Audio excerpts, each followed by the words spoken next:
Hello everyone. उम्मीद करता हूँ आप सभी अच्छे होंगे और अपनी तैयारी में लगे होंगे। साथियों, ये वीडियो एसएससी जीडी के लिए जो भी कैंडिडेट हैं एसएससी जीडी की जो तैयारी कर रहे हैं उनके लिए ये वीडियो बहुत इंपॉर्टेंट होने वाली है, क्योंकि एसएससी ने कल अपना नोटिफिकेशन जारी किया है। उसमें एसएससी जीडी ने नोटिफिकेशन में क्या क्या बदलाव किए हैं आपके, वो सभी हम इस वीडियो के थ्रू डिस्कस करेंगे। ठीक है, ये एक कंप्लीट वीडियो है आपको एसएससी जीडी के आपका फॉर्म भरने से रिलेटेड एंड तक का मेडिकल प्रोसेस तक की आपको सभी डिटेल जानकारी आपको इसमें मिल जाएगी। ठीक है, इस वीडियो को आप एंड तक देखिएगा। आपको एंड में बताना है आपको कि आप कोई चीज अगर मैंने कोई पॉइंट मिस कर दिया है तो आप उसको कमेंट में पूछ सकते हैं, ताकि मैं आपकी कमेंट का रिप्लाई कर दूंगा। नहीं तो आप मुझे इंस्टाग्राम पर मैसेज कर सकते हैं, मैं वहां भी आपके कोई भी डाउट होगा अगर आपका रह जाता है इस वीडियो के थ्रू, मैं वैसे तो मैं कोशिश करूंगा कि आपका कोई भी डाउट ना रहे, लेकिन अगर फिर भी कोई रह जाता है तो आप मुझसे पर्सनली इंस्टाग्राम पर पूछ सकते हैं। ठीक है, तो जो भी इस नोटिफिकेशन में बदलाव है आपके एग्जाम से रिलेटेड, क्योंकि इस बार एसएससी जीडी ने आपके एग्जाम में बदलाव किया है, तो वो सभी हम इस वीडियो के थ्रू देखने वाले हैं। ठीक है, तो सबसे पहले शुरू करते हैं हम।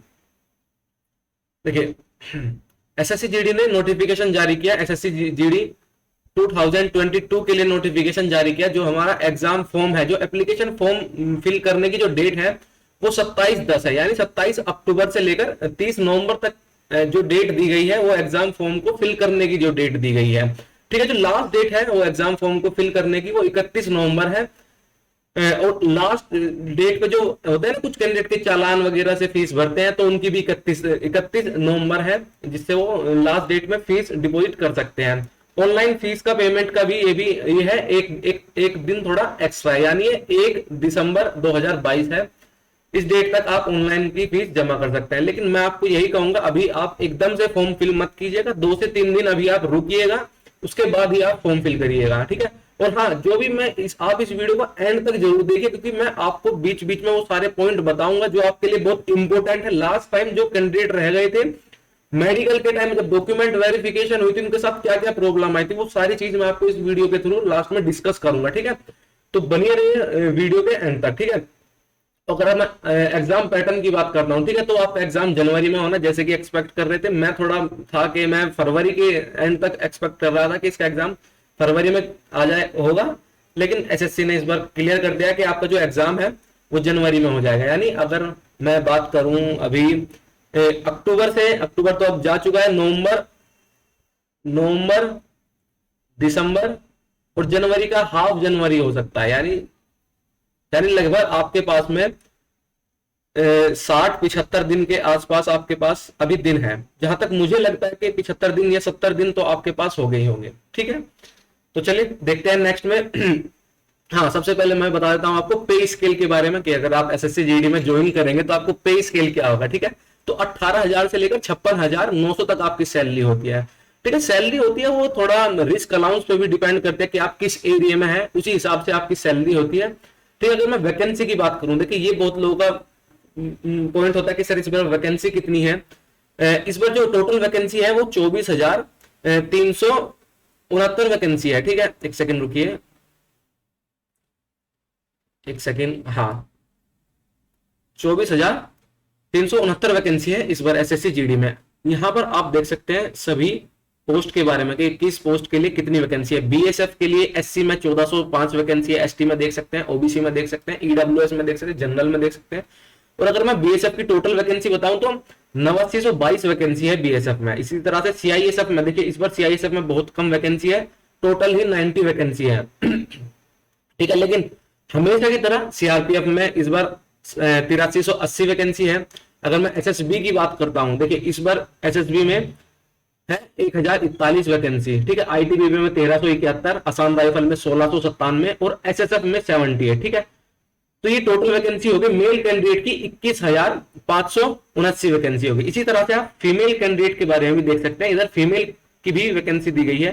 टोटल अगर मैं वैकेंसी की बात करता हूं, टोटल वैकेंसी 24,205 है।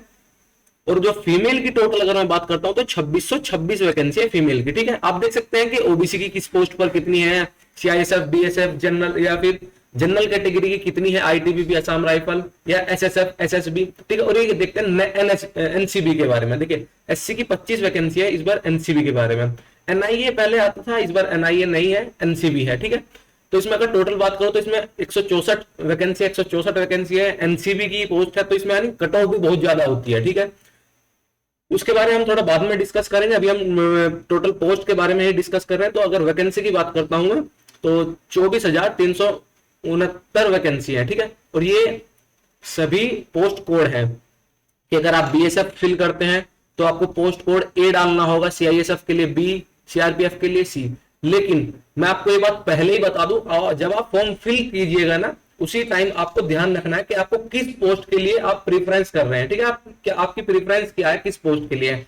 ऐसा नहीं है कि अगर आपने शुरू में बीएसएफ डाल दी लेकिन आपको तो चाहिए थी सीआईएसएफ या सीआरपीएफ, फिर आपने फॉर्म सबमिट कर दिया, एग्जाम हो गया, उसके बाद आप कह रहे हैं कि सर ऐसा हो सकता है कि पोस्ट बदल सकते हैं। देखिए बिल्कुल नहीं बदलेगी।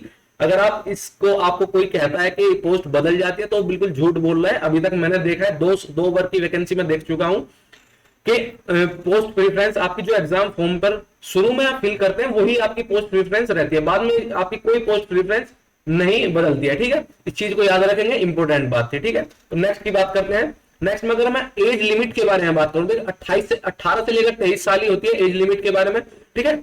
और यहाँ पर जो दो डेट दिए हैं, 2/1/2000 और 1/1/2005, कोई कैंडिडेट है यानी जिसका जन्म है 2/1 यानी 2/1/2000 से पहले हुआ है, यानी जनरल की बात कर रहा हूं मैं, या फिर उस कैंडिडेट का जन्म 1/1/2005 के बाद हुआ है, तो यानी वो कैंडिडेट है, वो इसमें एग्जाम फॉर्म अप्लाई नहीं कर सकते हैं, ठीक है। ये अभी एज रिलैक्सेशन को छोड़कर है, ठीक है। और जो जो मेन बताया है ना जनरल के लिए है कि अगर कोई भी कैंडिडेट है 2/1/2097 से पहले जिसका जन्म हुआ है वो भी इसको अप्लाई नहीं कर सकता है, ठीक है। लेकिन यहाँ पर नोट पॉइंट में एसएससी ने दिया गया है कि 3 साल का सभी को एज रिलैक्सेशन दिया गया है फॉर ऑल कैटेगरी, ठीक है। सिर्फ इसी वैकेंसी के लिए दिया गया है, और ये सिर्फ कोविड-19 की वजह से दिया गया है, जिसकी वजह से कोविड-19 की वजह से आप सभी जानते हैं कि देश में कैसा माहौल था, पूरी दुनिया के अंदर कैसा माहौल था, सब चीज बंद थी, उसी चीज का आपको एक रिलैक्सेशन दिया गया है आपको 3 साल का, ठीक है। तो अभी एकदम से फॉर्म मत अप्लाई कीजिएगा, अभी 2-3 दिन वेट कर लीजिए, उसके बाद अप्लाई कीजिएगा। अभी हो सकता है अभी कुछ चीजें रह गई हो या फिर कुछ चीजें बाकी हो एसएससी की तरफ से भी, वो बाद में सारी चीज क्लियर कर दी जाएंगे, ठीक है। अभी 2 से 4 दिन का वेट कर लेना, ठीक है। तो नेक्स्ट में देखते हैं, हाँ नेक्स्ट में बात करता हूं मैं एज रिलैक्सेशन के बारे में कि आपका एज रिलैक्सेशन क्या होगा। देखिए एससी या एसटी कैंडिडेट हैं उनके लिए एज रिलैक्सेशन 5 ईयर का होता है, ओबीसी कैंडिडेट के लिए वो 3 साल का होता है, ठीक है। एक्स सर्विसमैन का होता है 3 साल का, ठीक है। या फिर कोई भी जो कैंडिडेट है जो children and dependent on victim in killed in 1984 riots and communal riots in 2002 Gujarat, यानी जो गुजरात में जो रॉयट्स हुए थे उनमें जो भी कैंडिडेट है उन सभी के लिए 5 साल का है, ओबीसी के लिए 8 साल का है। और यहाँ पर दिया गया है जब सभी का रिलैक्सेशन आपके बारे में दिया गया है, ठीक है। और जो ईडब्ल्यूएस है उसके बारे में बता देता हूं मैं। ईडब्ल्यूएस का होता है वो 1 साल के लिए वैलिड होता है, वो 1 अप्रैल से होता है आपका वैलिड, ठीक है।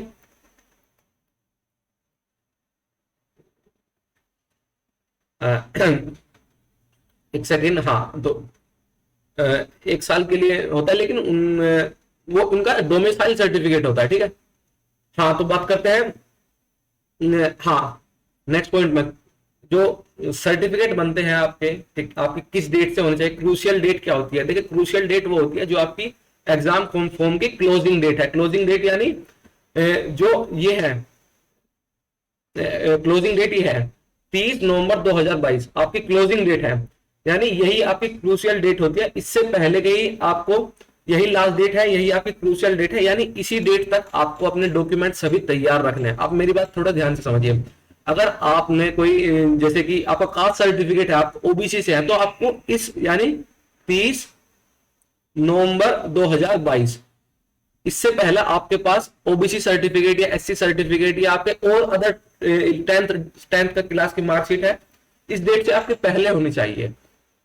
अगर कोई भी कैंडिडेट है जिसके पास ओबीसी सर्टिफिकेट है वो इस डेट के बाद का होगा, तो देखिए उस कैंडिडेट को जनरल में काउंट किया जाएगा, फिर वो वहां से आपका जो सर्टिफिकेट का जो बेनिफिट्स है वो आप नहीं ले पाएंगे रिजर्वेशन के, ठीक है। तो नेक्स्ट पॉइंट ये है कि बहुत से कैसे कैंडिडेट है जो असम से बिलोंग करते हैं, उनके लिए डोमिसाइल सर्टिफिकेट नहीं होता, ठीक है। उनके लिए जो होता है वहां का जो रेसिडेंट होता है सिर्फ वही उनका सर्टिफिकेट होता है, ठीक है। since Assam state is not using domicile certificate, permanent resident certificate, candidate belong to the state of Assam are not required to submit the same. यानी जो भी कैंडिडेट है वो असम से है, उनको जरूरत नहीं है डोमिसाइल सर्टिफिकेट की दिखाने की, ठीक है। जो जो उनकी वेरिफिकेशन है सब्जेक्ट, जो selection will be subject to verification of residential status. यानी जो आपकी रेसिडेंशियल स्टेटस है, जो आपकी डिस्ट्रिक्ट अथॉरिटी से आपको मिलता है, आपका वही काफी होगा, आपको डोमिसाइल सर्टिफिकेट दिखाने की जरूरत नहीं है। सेम इसी तरह से जम्मू कश्मीर के कैंडिडेट के लिए भी है, ठीक है, आप यहाँ पर पढ़ सकते हैं। एक सेकेंड, हाँ, तो क्रीमी लेयर, बहुत कैंडिडेट पूछते हैं क्रीमी लेयर क्या होता है। क्रीमी लेयर यही होता है कि अगर आप इससे तीन, मान लीजिए आप ओबीसी कैंडिडेट हैं, ओबीसी से आप बिलोंग करते हैं और ये आपकी लास्ट डेट है, क्रूशियल डेट ये है, अगर आप इससे 3 साल पहले का, अगर आप समझिए, अगर आप इससे 3 साल पहले का ओबीसी सर्टिफिकेट या फिर एससी एसटी सर्टिफिकेट है, 5 साल का होता है, इससे इतने साल पहले का दिखाते हैं तो यानी वो वैलिड नहीं होगा, यानी वो क्रीमी लेयर में नहीं आएगा, ठीक है, यानी क्रीमी लेयर से वो बाहर होगा। तो इसलिए आपको जो भी डॉक्यूमेंट है आपके, वो इस डेट तक आपको सभी तैयार कर लेने, आपको यानी आपको अपना कास्ट सर्टिफिकेट जरूर बनवा लेना। लास्ट टाइम भी यही हुआ था, मेरे पास बहुत लोग मैसेज आते थे कि सर हमारा जो कास्ट सर्टिफिकेट नहीं बना हुआ है, हम ओबीसी से है लेकिन हमारे पास नहीं है कास्ट सर्टिफिकेट, अब क्या होगा, उनको जनरल में काउंट किया जाता है, ठीक है। बाद में ऐसा मत करना कि सर हमारा एक कास्ट सर्टिफिकेट है उससे मतलब क्रीमी लेयर के बाद का है तो अब हम क्या करें, ठीक है भाई। अभी मैं पहले ही बता रहा हूं कि बाद में इस तरह के मुझे मैसेज मत करना, आप अभी से ही बनवा लीजिए, अभी टाइम है, आपको इस डेट तक आप बनवा लेंगे। और जो आपका जो कास्ट सर्टिफिकेट है वो आपका जो बना हुआ होना चाहिए, यानी तहसीलदार के थ्रू होना चाहिए, और वो सेंटर का होना चाहिए भाई, ये बात याद रखना, सेंटर का कास्ट सर्टिफिकेट आपके पास होना चाहिए। ये ना हो कि आप स्टेट का लेके जा रहे हैं, ठीक है, वो वैलिड नहीं होगा आपके पास। आप सेंटर की जॉब के लिए अप्लाई कर रहे हैं, आपके पास सेंटर का इस कास्ट सर्टिफिकेट होना चाहिए, ठीक है। और यानी आप जो डिस्ट्रिक्ट, यानी जहां भी आपके कास्ट सर्टिफिकेट बनते हैं, जैसे तहसीलदार हुआ, डिस्ट्रिक्ट में कोर्ट, यानी जो जो छोटे छोटे तहसीलदार में होते हैं, यहाँ पर आप जाकर यानी पता कर लीजिए जो भी आपका सेंटर के, ये बात उसको बोलना कि आपको सेंटर का कास्ट सर्टिफिकेट चाहिए, ठीक है भाई। नेक्स्ट में देखते हैं, हाँ, क्वालिफिकेशन के बारे में बात कर रहे हैं। जो आपकी क्वालिफिकेशन है वो चेक की जाएगी 1 जनवरी 2023 तक, आपकी क्वालिफिकेशन चेक की जाएगी, और आपकी जो क्वालिफिकेशन है वो आपकी 10th बेस, आपकी वैकेंसी 10th बेस आपकी क्वालिफिकेशन आपकी चेक की जाएगी, ठीक है। अगर आप इस डेट तक आप अपने डॉक्यूमेंट नहीं ले पाते हैं तो आपको फॉर्म के लिए अप्लाई नहीं कर पाएंगे, या फिर आप उस पोस्ट के लिए एलिजिबल नहीं हो पाएंगे, ठीक है। देखिए ये जरूरी नहीं है, ये अगर आपके पास है तो बहुत अच्छा है, नहीं है तो भी अच्छा है, ठीक है। एनसीसी सर्टिफिकेट के बारे में दिया गया है, अगर आपके पास एनसीसी का सी सर्टिफिकेट है, बी सर्टिफिकेट है, ए सर्टिफिकेट, तो उन सभी को में आपको परसेंटेज दिया गया है, आपको कितने % मार्क्स आपको बोनस में मिल जाएंगे, ठीक है। जो अगर आप एनसीसी का सी सर्टिफिकेट है तो आपको 5% maximum marks of the examination मिल जाएंगे, ठीक है। और अगर आपको एनसीसी बी का सर्टिफिकेट है तो मैक्सिमम मार्क्स कितने आपके 160 नंबर, क्योंकि आप इस बार आपका पैटर्न चेंज होगा, इस बार आपके 100 नंबर नहीं है भाई, तो लास्ट में आप देखते रहिए, मैं आपको एग्जाम पैटर्न के बारे में बताऊंगा, ठीक है। तो उसका आपको 3% मिलेगा या फिर 2% मिलेगा, ठीक है।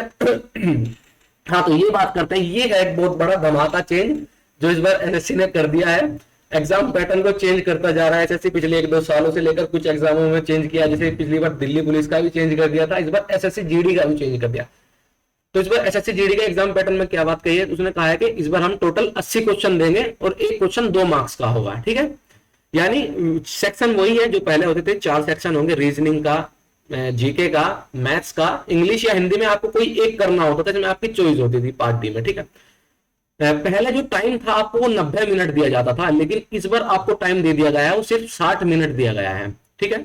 एक सेकेंड, हाँ, इस बार जो आपको टाइम दिया गया है वो सिर्फ 60 मिनट दिया गया है, लेकिन इस बार आपके क्वेश्चनों की संख्या हो गई है टोटल 80, 20 यानी 20 गुना 4, आपके 80 आपके इस बार एग्जाम में क्वेश्चन आएंगे, ठीक है। और एक क्वेश्चन 2 नंबर का होगा, यानी 4 चौक 16, 4 चौक 16, यानी इस बार जो आपकी फाइनल कट ऑफ आएगी ना वो आपकी 160 नंबर से आएगी कट ऑफ, ठीक है। ऐसा नहीं होगा कि अगर आपको 100 नंबर में, इस बार एग्जाम पैटर्न चेंज हो गया है, ठीक है।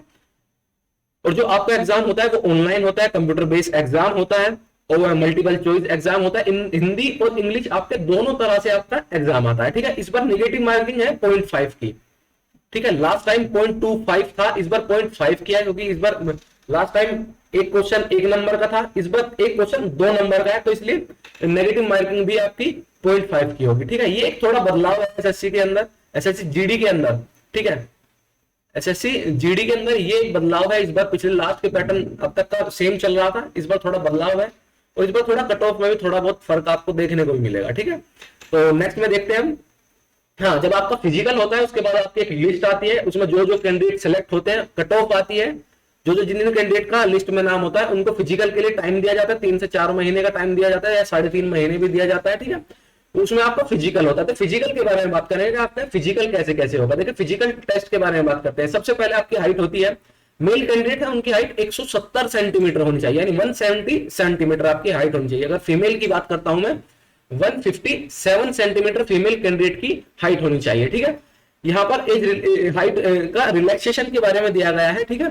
जो एसटी कैंडिडेट है, एसटी कैंडिडेट जो बिलोंग करते हैं उनके लिए मेल कैंडिडेट है 162.5 सेंटीमीटर आपकी हाइट होनी चाहिए, और फीमेल है 150 सेंटीमीटर फीमेल कैंडिडेट की हाइट होनी चाहिए, ठीक है। अगर मैं शेड्यूल ट्राइब कैंडिडेट की बात करता हूं जो नॉर्थ ईस्ट से बिलोंग करते हैं, ठीक है, जो भी हमारे भाई बहन है जो नॉर्थ ईस्ट से बिलोंग करते हैं, और एसटी शेड्यूल ट्राइब कैंडिडेट है जो भी, उन सभी की जो मेल कैंडिडेट है 157 सेंटीमीटर उनकी हाइट होनी चाहिए, और फीमेल की अगर मैं बात करता हूँ 147.5 उनकी हाइट होनी चाहिए, ठीक है।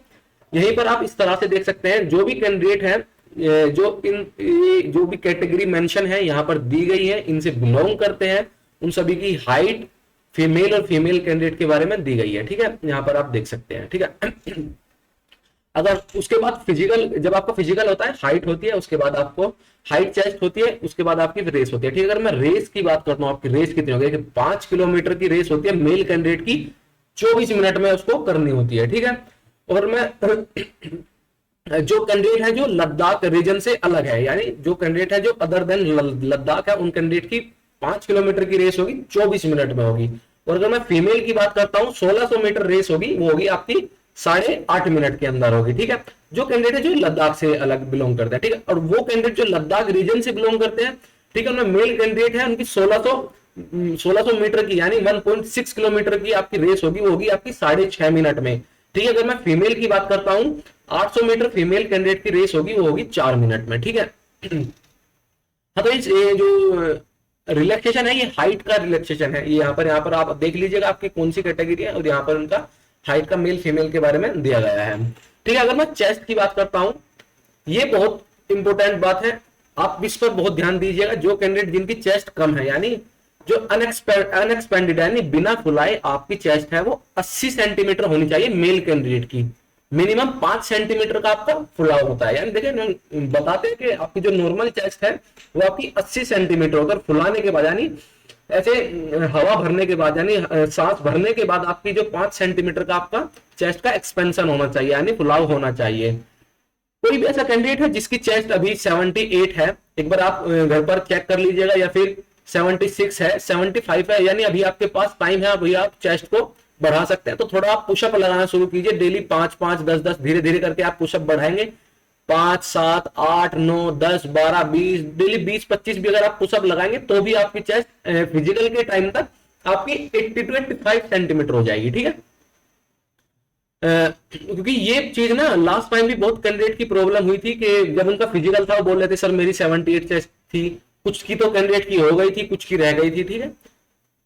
तो अगर मैं चेस्ट की बात करता हूं, जो शेड्यूल ट्राइब से कैंडिडेट बिलोंग करते हैं उनमें उनकी 76 सेंटीमीटर उनकी चेस्ट होनी चाहिए, और 5 सेंटीमीटर का उनका एक्सपेंशन होना चाहिए। और यहाँ पर वो कैटेगरी दी है, जो भी अगर आप इन कैटेगरी से बिलोंग करते हैं, ठीक है, तो आपकी 78 होनी चाहिए, 5 सेंटीमीटर एक्सपेंशन, यानी 5 सेंटीमीटर तो आपको एक्सपेंशन चेस्ट में चाहिए ही चाहिए। अगर आपका 5 सेंटीमीटर नहीं होता है ना, तो आपको चेस्ट से बाहर कर दिया जाता है, आपको फिजिकल नहीं आगे आपका पूरा नहीं किया जाता है, ठीक है।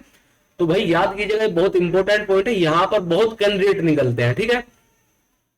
सेकंड हाइट के बारे में बता दिया है, ठीक है। चेस्ट का हो गया। हाँ, अगर मैं बात करता हूँ फिर उसके बाद जब आपका फिजिकल होता है तो उससे कुछ महीने बाद आपकी मेडिकल की लिस्ट आती है, उसमें आपका मेडिकल होता है। अगर आप जानना चाहते हैं कि आपका मेडिकल किस तरह से होता है तो इस वीडियो के डिस्क्रिप्शन में आपको मेरी वीडियो का लिंक मिल जाएगा। मैंने उसमें आपको बताया 28 मिनट की वीडियो होगी। अगर आप 28-29 मिनट की वीडियो है, आप 2x की स्पीड पे करेंगे तो आपको जल्दी पता चल जाएगा कि मेडिकल में क्या क्या होता है। डॉक्यूमेंट वेरिफिकेशन भी आपकी मेडिकल के टाइम पर ही होती है, ठीक है। उसमें जो जो आपके एसेंशियल डॉक्यूमेंट होते हैं, एडमिट कार्ड हुआ, आधार कार्ड हुआ, या आपकी आईडी प्रूफ हुआ, कोई भी आपकी जो क्वालिफिकेशन हुई, कोई भी कास्ट सर्टिफिकेट हुआ या अदर सर्टिफिकेट हुआ, जो भी आपके सर्टिफिकेट होते हैं वो सभी आपके यहाँ पर मेडिकल के टाइम पे ही होता है। 2 दिन का आपका मेडिकल होता है, ठीक है। 1 दिन आपके डॉक्यूमेंट वेरिफिकेशन, ब्लड, यानी ये सारी चीज मैंने आपको डिटेल में बताई है, आप वहां पर जाकर वो वीडियो देख लीजिएगा, ठीक है। तो मेडिकल होने के बाद आपका जो फाइनल लिस्ट आती है उसमें आपका सिलेक्शन होता है, ठीक है। तो देखिए, 1-2 बात और रह गई है जो मैं आपको बताना चाहता हूं। जब आप फॉर्म फिल करेंगे, ठीक है, तो कैंडिडेट होते हैं, बहुत से कैंडिडेट हैं जो कैप में फोटो कर देते हैं। तो देखिए, इस तरह के आप फोटो मत अपलोड करना। अगर आप इस तरह के फोटो अपलोड करते हैं तो आपका फॉर्म रिजेक्ट कर दिया जाएगा। आपको फोटो उन्होंने बताया कि एक्सेप्टेबल फोटो इस तरह का है, ठीक है। अगर मैं डेट की बात करूं तो आपको कोई भी फोटो पे आपको कोई भी डेट मेंशन नहीं करनी है। जो भी आपका फोटो है, पिछले 3 महीने का, 4 महीने का पुराना फोटो है, वही आप अप्लाई कर देना, ठीक है। फॉर्म फिल करने से पहले 2 से 3 दिन पहले अभी रुक जाना, उसके बाद पहले, ताकि कुछ भी अगर चेंज होता है तो आपको पहले पता लग जाए। ऐसा मत करना, मैं फिर से ही बोल रहा हूँ कि आप एकदम से फॉर्म फिल करने लगे, ठीक है। एक सेकंड, मैं देखता हूं कि कुछ रहा तो नहीं। ऑलमोस्ट सभी चीजें मैंने बता दी है। अगर कोई भी चीज अगर अभी भी छूट गई है, आपको लगता है, आपको कोई भी डाउट है, तो आप इस वीडियो के कमेंट कर सकते हैं या फिर आप मेरे इंस्टाग्राम पर मुझे मैसेज कर सकते हैं। आपकी कोई भी क्वेरी होगी मैं आपको वहां पर सोल्व कर दूंगा, ठीक है। अगर आपको एसएससी जीडी से रिलेटेड कोई भी इंफॉर्मेशन चाहिए, आपको मेरे इस चैनल एवरेज एस्पिरेंट्स पर आपको सभी इंफॉर्मेशन मिलेगी। एसएससी जीडी का एग्जाम क्या होगा, किस तरह से आपका एग्जाम होता है, कितनी शिफ्ट होती है, किस तरह से कट ऑफ होती है, सभी चीज फिजिकल से रिलेटेड, मेडिकल से रिलेटेड, आपका फाइनल सिलेक्शन से रिलेटेड, पोस्ट से रिलेटेड, सैलरी से रिलेटेड कि आपको किस पोस्ट के लिए कितनी सैलरी चाहिए होती है, कितनी सैलरी आपको मिलती है, ठीक है। सभी चीज के लिए आपको जो भी अपडेट एसएससी जीडी से रिलेटेड होती है वो सभी हम अपने इस यूट्यूब चैनल पर देते हैं, ठीक है। उम्मीद करता हूं इस वीडियो में जो भी मैंने आपको समझाया वो सभी आपको क्लियर हो गया होगा। अगर कुछ भी ऐसा पॉइंट रहता है तो आपको, जैसे मैंने बताया, आप वैसे कीजिएगा, आप मुझे मैसेज कर सकते हैं, ठीक है। लास्ट में यही कहूंगा, जय हिंद, जय भारत। ख्याल रखिए, तैयारी में मस्त हो जाइए और इस बार आप अपनी मनपसंद आप अपनी पोस्ट लीजिए। धन्यवाद।